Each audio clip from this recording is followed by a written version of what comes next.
মোহতারাম, এই মাগরিবের সালাতের 10 থেকে 15 মিনিট আগে আসরের সালাত কি পড়া যাবে? মাগরিব সালাতের 10 থেকে 15 মিনিট আগে আসরের সালাত এটা পড়া যাবে। একটা হাদিসের মধ্যে এসছে, রাসূল করিম সাল্লাল্লাহু আলাইহি সাল্লাম বলেছেন, যদি কেউ আসরের সালাত সে যদি না পায়, তাহলে সে যেন সালাতে দাঁড়ায় দেয় ক্বাবলা আন তাগরুবা শামস। যদি তার পক্ষে সম্ভব হয় যে সূর্য ডুবে যাওয়ার আগে তার নামাজ পড়া, তাহলে সে যেন নামাজ পড়ে নেয়। সুতরাং ওই দিনের আসরের নামাজ যদি কারো যদি কাজা হয়ে থাকে, অর্থাৎ আপনি পড়তে পারেন নাই কিন্তু সূর্য ডুবে যাবে, এখন 10-15 মিনিট বাকি আছে, তাহলে দ্রুত দাঁড়িয়ে আপনি নামাজটা আদায় করে নেবেন।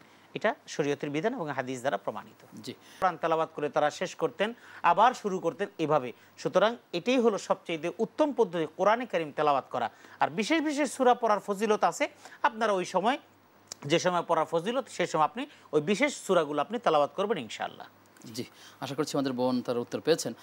শেখ, আমরা করোনাকালীন সময় দেখেছি মানুষেরা মাস্ক পরিধান করেছে নিজেকে সেফ রাখার জন্য। আবার অজুর সময় আমরা দেখেছি হাত ধুইতে হয়, কুলি করতে হয়, নাক পরিষ্কার করতে হয়। এর সাথে কি সম্পর্ক যদি বলেন? দেখেন, একটা বিষয়, রাসূলুল্লাহ সাল্লাল্লাহু আলাইহি ওয়াসাল্লামের একটা হাদিস আছে যে আল ওয়াজু ক্বাবলাহু ওয়াল ওয়াজু বাদাহু। এই প্রসঙ্গে খাদ্যদ্রব্য, খাওয়া দাওয়া সব কিছুর ব্যাপারে বলা হয়েছে, তুমি খাবার গ্রহণ করার আগেও হাত ধো, খাবার গ্রহণ করার পরেও হাত ধো। যখন করোনা আসলো তখন কিন্তু এটা খুব প্রচার হলো যে আপনি খাওয়ার আগে সুন্দর করে হাত ধুবেন, খাওয়ার পরে সুন্দর করে হাত ধুবেন। এখন কিন্তু আর কেউ ধোয় না, ওই যে চামিচ দিয়ে খাওয়ার পরে, এরপরে বা হাত দিয়ে খাওয়ার পরে টিস্যু দিয়ে মোছার শেষ। এরপরে করোনাকালীন সময় বলা হলো, আপনি যখনই বাহিরে যাবেন, বাহির থেকে ফেরার পরে আপনি কিন্তু ঘরে ঢোকার আগে আপনি বাথরুমে ঢুকবেন।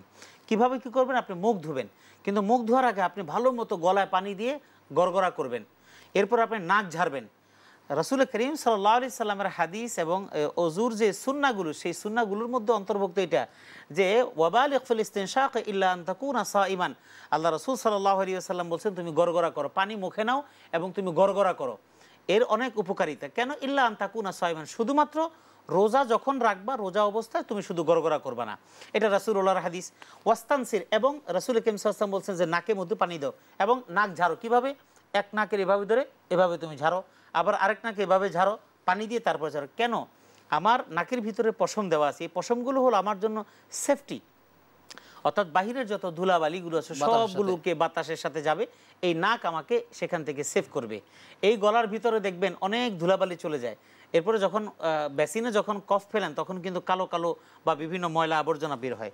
তো রাসূলুল্লাহ সাল্লাল্লাহু আলাইহি ওয়াসাল্লাম অজুর সময় নাকে পানি দিয়ে নাক ঝাড়তে বলেছেন, গলায় মুখে পানি দিয়ে গড়গড়া করতে বলেছেন। এরপরে হাতে পানি নিয়ে মাসে করতে, মাথা মাসে করতে বলেছেন।